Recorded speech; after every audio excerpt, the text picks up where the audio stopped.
Hey, good morning everyone on the internet. I'm on Facebook. This is Blind Justice on the streets of Aberdeen, Washington. Sitting out front of City Hall. It's day 31 of our peaceful protest. Resting is not a crime.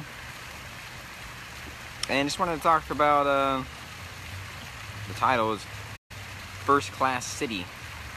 So, Aberdeen is one of 8 such cities in Washington State. And they get that rating or title for having specific clauses or amendments or powers in the city charter. So a couple of those powers that we're utilizing.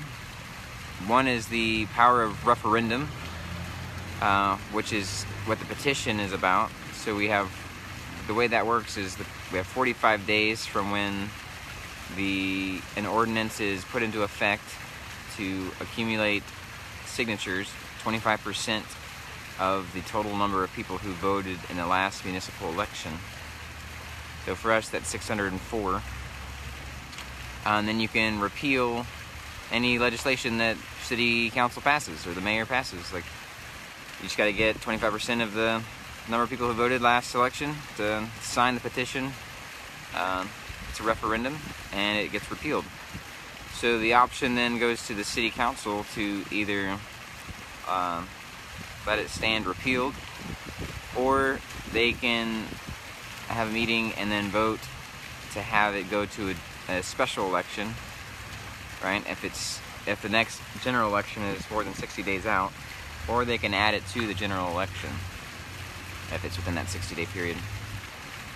So they have the option, if it stands repealed, to try to bring it back a year later.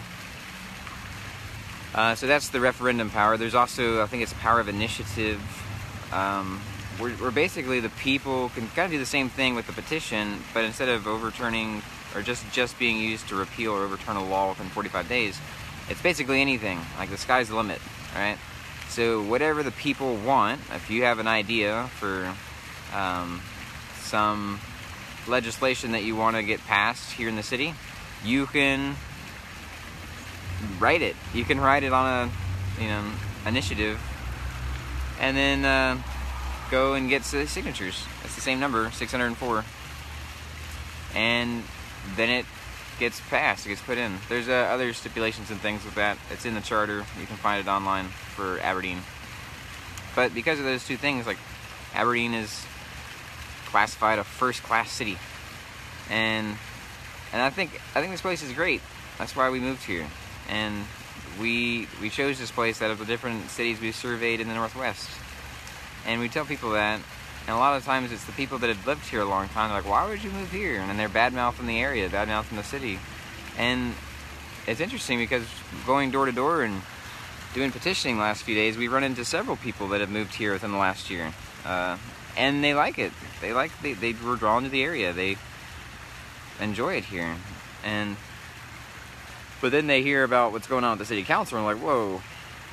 And they're not cool with that. They're not cool with these little ordinances that they're passing.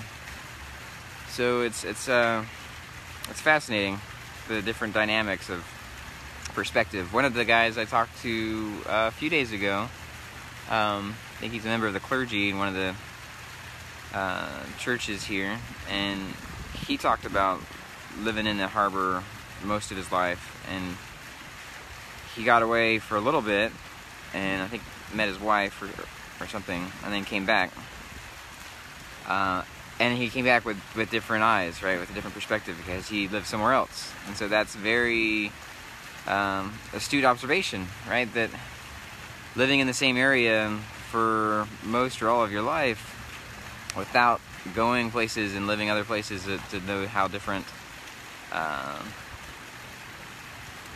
areas operate, like socially, or different structures, or just economically, all kinds of different factors from living place to place and interacting with people and people groups outside of just one area can really broaden your perspective and understanding, and help you give creative ideas of how to benefit the town or the community.